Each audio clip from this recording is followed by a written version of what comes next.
Syria में ईरानी ठिकानों पर इजराइल की बमबारी के बाद यह आशंकाएं बढ़ गई हैं कि दो पुराने दुश्मनों के बीच हालात कभी भी बिगड़ सकते हैं। इजराइल और ईरान के बीच जो हो रहा है उसका अपना पुराना इतिहास है।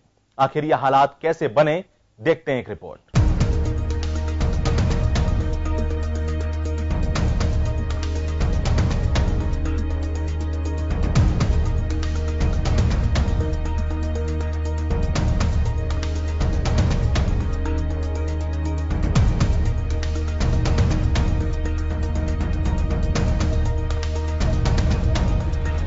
साल 1979 में ईरान की क्रांति ने कट्टरपंथियों को सत्ता में आने का मौका दिया और तभी से ईरानी नेता इजराइल को मिटाने की बात करते रहे हैं। ईरान इजराइल के अस्तित्व को स्वीकार नहीं करता है और उसका कहना है कि इजराइल ने मुसलमानों की जमीन पर अवैध कब्जा कर रखा है। दूसरी तरफ इजराइल भी ईरान को एक खतरे के तौर पर देखता है। उसने हमेशा ही ये कहा है कि ईरान के पास परमाणु हथियार नहीं होने चाहिए। मध्य पूर्व में ईरान के बढ़ते असर से भी इजराइल के नेताओं की चिंताएं बढ़ जाती हैं।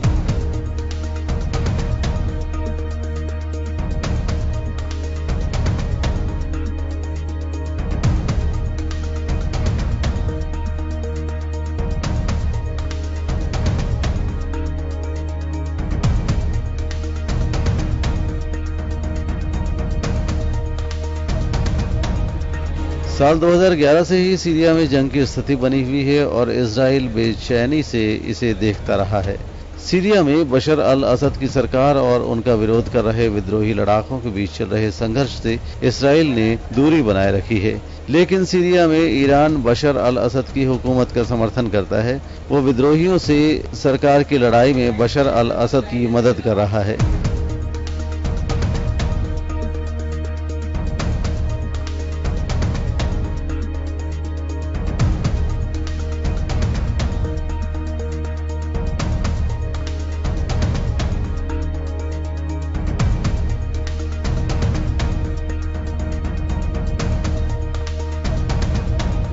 इजराइल को इस बात की भी चिंता है कि ईरान गुपचुप तरीके से लेबनान में विद्रोहियों को हथियार दे रहा है।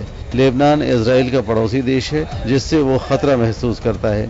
इजराइल ने बार बार ये कहा है कि वो सीरिया में ईरान को सैनिक अड्डे बनाने नहीं देगा। सीरिया में जैसे जैसे ईरान की मौजूदगी बढ़ रही है वैसे वैसे ईरानी ठिकानों पर इजराइल के हमले भी तेज होते जा रहे हैं।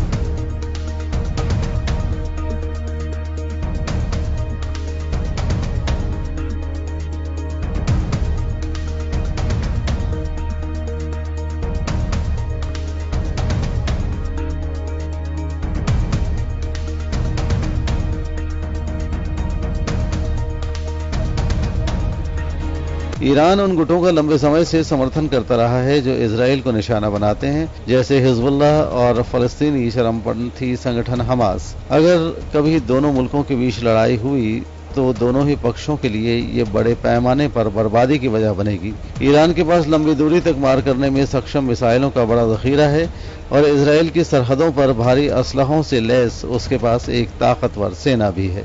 ब्यूरो रिपोर्ट, जन टीवी न्यूज़।